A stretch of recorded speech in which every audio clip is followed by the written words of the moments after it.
Bonjour tout le monde.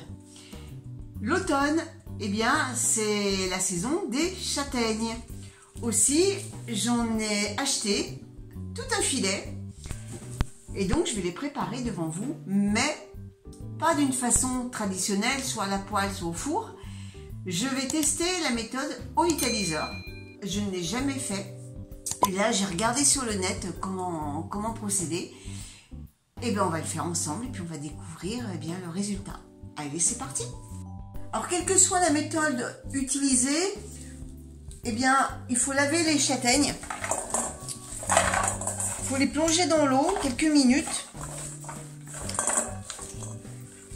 pour voir celles qui sont bonnes à manger et celles qui sont soit véreuses, soit abîmées. Et comment les reconnaître? Eh bien, tout simplement, celles qui ne sont pas bonnes à manger vont flotter à la surface et les autres vont rester au fond.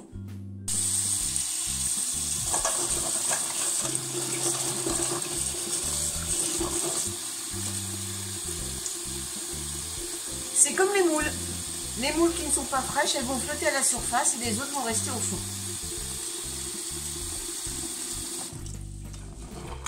Je les brasse.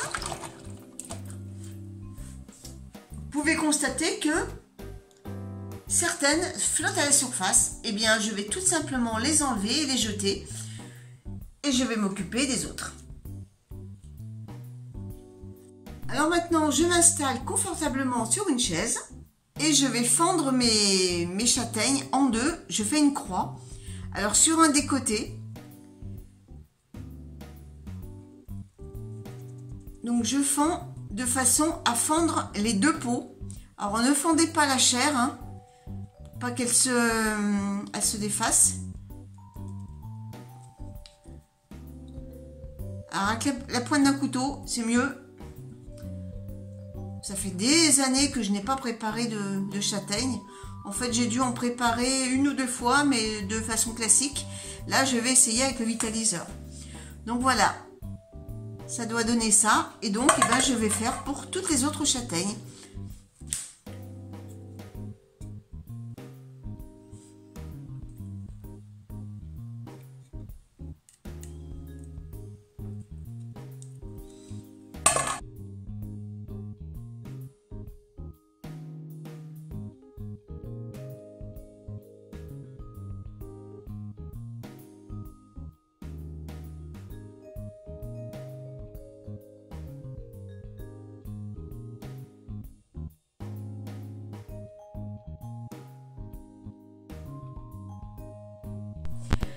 Voilà, donc les châtaignes ont été toutes fondues en deux. Et bien maintenant, je vais les faire cuire. Donc, je les ai mis dans mon tamis du vitaliseur. L'eau est en train de chauffer. Je vais les faire cuire à peu près 7 minutes. Si des châtaignes ne se pèlent pas rapidement, si elles sont un peu dures à éplucher, eh bien, je les remettrai encore une minute ou deux, histoire de poursuivre leur cuisson. Allez, on se retrouve après la cuisson. A tout de suite. Une petite précision. Y a-t-il une différence entre le marron et la châtaigne? Parce qu'on utilise souvent ce terme comme les marrons glacés ou les marrons chauds. Alors, la différence entre le marron et la châtaigne. En fait, le marron vient du marronnier, le marron d'Inde, qui lui n'est pas comestible et il a un seul fruit par bogue, alors que la châtaigne qui vient du châtaignier que l'on consomme, eh bien il y a 3 à 4 fruits dans chaque bogue. Alors on va voir, 7 minutes se sont écoulées, un peu plus, hein, on va dire 9 minutes.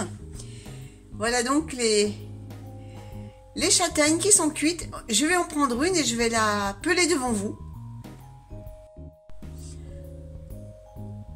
Alors, vous voyez déjà, l'écorce, c'est bien divisé. Donc, ça veut dire qu'elle est bien cuite. Alors, je vais l'enlever. La deuxième peau vient toute seule également. Donc, c'est un signe que la châtaigne est bien cuite.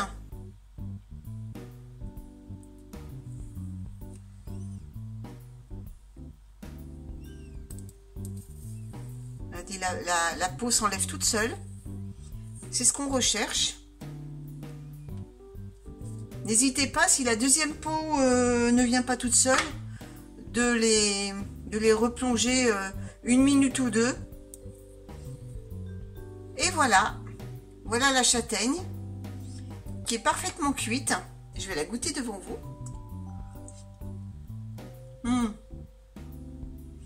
Parfait.